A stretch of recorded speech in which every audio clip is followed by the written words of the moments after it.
Ouh là là, des choses graves se préparent. Nous allons être accompagnés aujourd'hui par Mars, celui qui apporte la guerre. Bonjour William, bonjour à tous. Et bonjour Alice.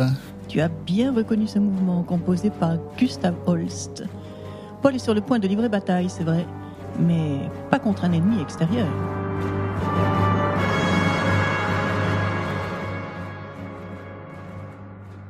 C'est une lutte contre lui-même, contre ses propres émotions, contre le vide laissé par ses parents, la solitude, la peur d'un monde qui lui semble désormais hostile.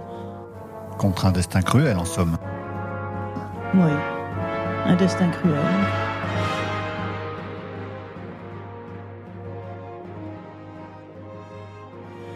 Tu es sûr de vouloir nous suivre sur ce champ de bataille ? Bien sûr.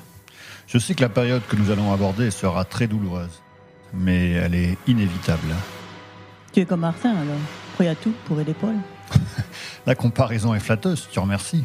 Mais bon, ne perdons pas de temps, j'ai tout de même hâte de traverser ce cauchemar pour en finir. Tu as raison, allons-y sans tarder. Retournons à l'orphelinat Sainte-Anne alors. Paul est loin, très loin de réussir à refaire surface. Ça va même de mal en pis. À tel point que Martin lui-même ne sait plus trop quoi faire. Paul se débat comme un lion en cage. Il refuse de toutes ses forces d'accepter la disparition de ses parents. C'est trop dur, il ne peut pas, tout simplement. Et il s'acharne à faire comme s'ils étaient encore vivants. Il leur dessine de beaux dessins, travaille bien pour qu'ils soient fiers de lui. Il promet même à Victor, son doudou panda, qu'ils vont bientôt venir les chercher pour les ramener à la maison. Martin a bien essayé à plusieurs reprises de lui faire entendre raison, mais rien à faire. Paul refuse absolument d'admettre la vérité. Oui, mais seulement avec le temps, la réalité le rattrape. Il devient évident que ses parents ne reviendront plus.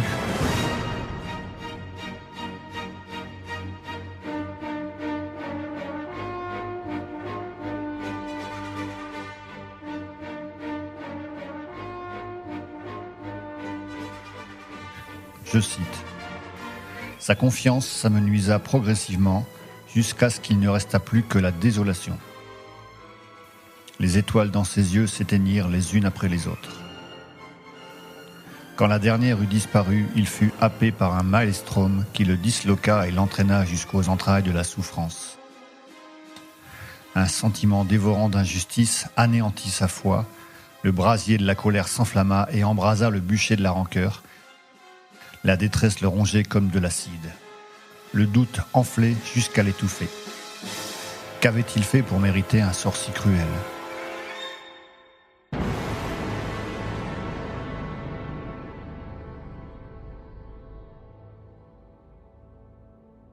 On sent bien qu'il est à deux doigts d'exploser. Et en plus, c'est sur le point d'arriver. Bien, suivons Paul à l'atelier de peinture. C'est là que tout va se déclencher.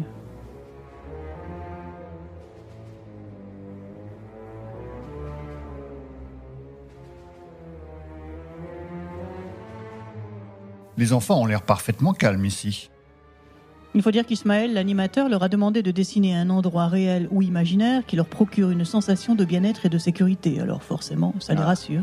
Voilà un homme sensé qui profite de son atelier pour essayer d'apporter un peu de réconfort aux enfants. Oui, mais regarde Paul. Il est dans un état d'esprit radicalement différent, tu ne vois pas ? Ça m'étonnerait fort qu'il soit en train de respecter la consigne. Oui, c'est vrai, il a l'air de bouillir littéralement. Ses gestes sont brutaux, on dirait qu'il est en train de donner une bonne leçon à sa feuille de dessin. D'ailleurs, elle est passablement déchirée. Et il a déjà cassé plusieurs mille de ses crayons, figure-toi. Mais les choses risquent de se gâter encore. Regarde. Fabian s'est approché. Et il fait une moue écœurée en regardant le dessin. Ça risque de faire des étincelles. Fabian fronça les sourcils et grimaça en découvrant les créatures répugnantes tordues qui gisaient sur le papier.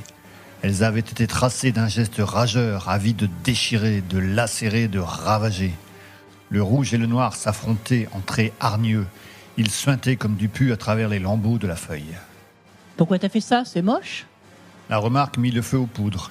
Paul se jeta sur lui en hurlant, griffant, frappant tous azimuts, laissant la douleur et le désarroi jaillir sans tenter de les contenir.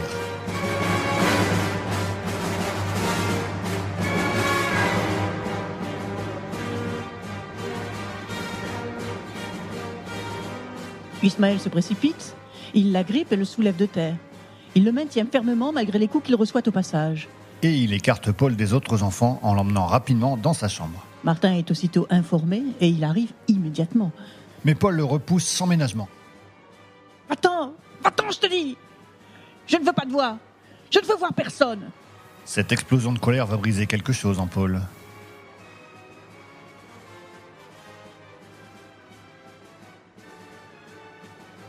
Pendant près d'une heure, il étouffa des cris et des pleurs dans son oreiller.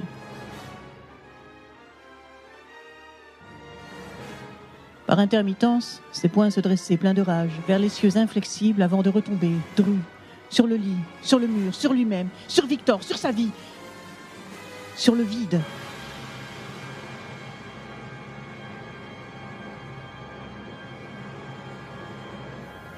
Le lendemain, Paul va se réveiller en état de faiblesse, comme sortant d'une forte fièvre.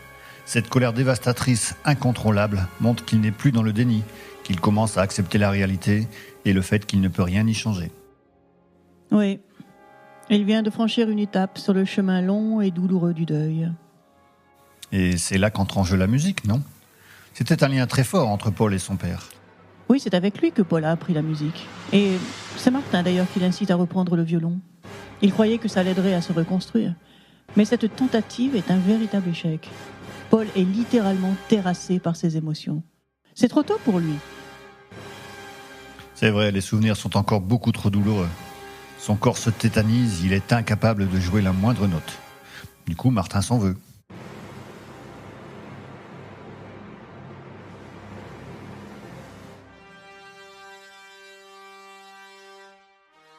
Pardonne-moi. Je ne voulais pas te faire souffrir, je croyais bien faire. Comment ai-je pu me tromper à ce point ? Il ne fut plus question de se remettre au violon après cela. Martin cessa tout à fait d'en parler. Mais ce fut Paul qui exprima l'envie de recommencer à jouer. Et c'est comme ça qu'il va progressivement sortir de son mutisme et de son isolement. Et tandis que Paul commence à remonter la pente, un événement vient tout bouleverser. Le directeur de l'orphelinat, Geoffroy Labarrère, vient annoncer à Martin une bonne nouvelle. En tout cas, c'est ce qu'il croit. Mais Martin, lui, est d'un autre avis. Oui, mais nous en saurons plus dans le prochain chapitre, non ? Oui, bien sûr. Et d'ailleurs, nous allons faire la connaissance bientôt d'un couple qui a une place tout à fait à part dans le roman. 2 personnes qui sont sur le point de sortir de l'ombre. En tout cas, Martin a un mauvais pressentiment. La suite nous dira s'il a raison. En tout cas, il ne se trompe pas sur un point. Ces 2 personnes vont faire basculer l'histoire irrévocablement. Bon, j'imagine que c'est maintenant qu'on se quitte ? Eh oui, c'est maintenant qu'on se quitte. Nous avons déjà révélé pas mal de choses sur ce chapitre. Nous n'allons tout de même pas tout dire. Il faut ménager quelques surprises. Et en matière de surprise d'ailleurs, tu nous as gâtés avec ton site. La manière dont tu as illustré cette partie est vraiment très immersive. Au point que j'ai fait quelques allers-retours entre le site et le livre, et à chaque fois, j'ai découvert de nouvelles choses. Tu m'envoies ravi, William. Tant mieux. Je te remercie pour tes encouragements. Cela dit, le prochain chapitre sera forcément dans une ambiance fort différente. Et ça sera même une ambiance radicalement différente. Tu as déjà une idée de ce que tu vas faire ? Non, pas encore. Mais maintenant que je sais que j'ai un fervent admirateur qui suit mon travail de près, je vais tout de suite m'atteler à la tâche pour ne pas le décevoir. Enfin, en tout cas, j'essaierai. Très bien, on va te laisser travailler alors. Et on te dit tout de suite au revoir. Allez, ne traîne pas, au boulot. Ah bon, c'est comme ça que tu vois les choses. Ok, bon, j'y vais alors. Au revoir à tous, dans ce cas, et à bientôt. Bye bye.